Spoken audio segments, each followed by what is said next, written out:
اعوذ باللہ من الشیطان الرجیم بسم اللہ الرحمن الرحیم وبہ نستعین وہو خیر ناصر ومعین۔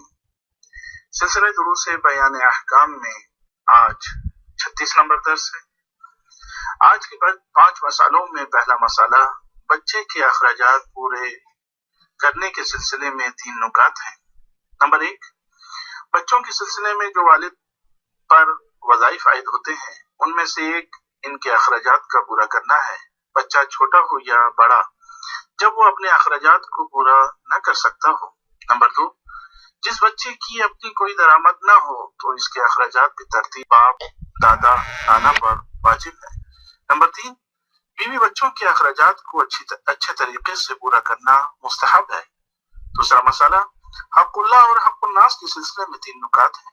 نمبر 1، بعض احکام حق اللہ کے ساتھ مربوط ہیں، چاہے وہ واجبات ہوں جیسے نماز و روزے، چاہے محرمات ہوں جیسے شراب پینا اور فساد کرنا وغیرہ۔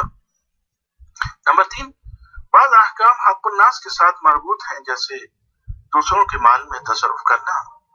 نمبر 3، بعض احکام حق اللہ اور حق الناس دونوں کے لحاظ سے مشترک ہیں جیسے خمس و زکوٰۃ اور غیبت وغیرہ جیسے مسائل ہیں۔ تیسرا مسئلہ قرض ادا کرنے کے سلسلے میں چند نکات ہیں۔ نمبر 1، اگر قرض واپس لینے کی مدت معین ہو تو قرض دینے والا اس مدت سے قبل قرض کا مطالبہ نہیں کر سکتا ہے، اور اگر قرض لوٹانے کی کوئی معین مدت نہ ہو تو جس وقت چاہے قرض دینے والا اپنے قرض کا مطالبہ کر سکتا ہے۔ نمبر 2، اگر قرض دینے والا اپنے قرض کا مطالبہ کرے اور مقروض اس کی ادائیگی پر قدرت بھی رکھتا ہو تو اسے فوراً ادا کرنا چاہیے، اگر تاخیر کرے گا تو گناہگار ہے۔ نمبر 3، مقروض پر واجب ہے کہ قرض ادا کرنے کی مدت میں قرض ادا کر دے، چاہے اپنی زمین و باغ کو سستا بیچنے کے ذریعے ہی سے کیوں نہ ہو۔ نمبر 4، وقت گزر جانے کی صورت میں کسی کا حق ختم نہیں ہوتا ہے، چاہے کئی سال ہی کیوں نہ گزر جائیں۔ نمبر 5، جسے قرض لیے ہوئے کافی عرصہ گزر گیا ہو تب بھی اسے وہی قرض لوٹانا ہوگا جتنا لیا ہوگا۔ قرض دینے والا اس مقدار سے زیادہ مانگنے کا حق نہیں رکھتا ہے، منافع کے عنوان سے صحیح۔ نمبر 6، اگر قرض لینے والا تنگ دست ہو اور قرض ادا کرنے کی قدرت نہ رکھتا ہو تو اس سے قرض کا مطالبہ کرنا حرام ہے، اسے مہلت دینی چاہیے۔ نمبر 7، جس کی قرض دینے والے تک رسائی نہ ہو اور اس کے ملنے کی بھی امید نہ ہو اور اس کے ورثہ بھی نہ ہو تو وہ اس کے قرض کو حاکم شرع کی اجازت سے کسی فقیر کو دے سکتا ہے۔ اور آج کا چوتھا مسئلہ غصب کے بارے میں 6 نکات ہیں۔ نمبر 1، غصب یہ ہے کہ انسان ظلم و ستم کے ذریعے کسی کے مال پر یا حق پر قبضہ کرے۔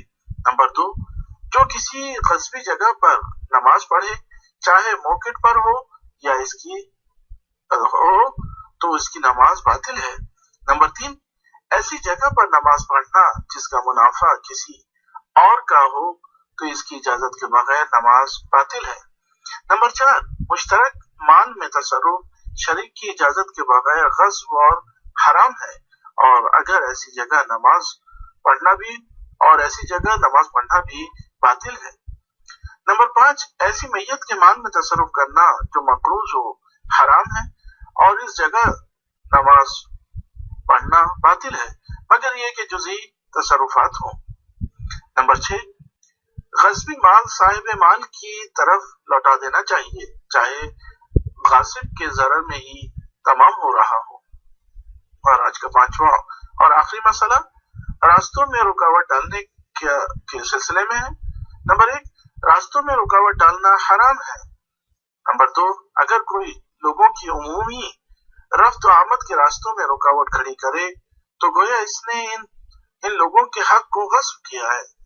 نمبر 3، اگر کہیں ایسی جگہ گاڑی پارک کی جائے یا تعمیرات کا مسالہ ڈالا جائے اور یہ کام لوگوں کے راستے میں مزاحمت کا سبب ہو تو جائز نہیں ہے۔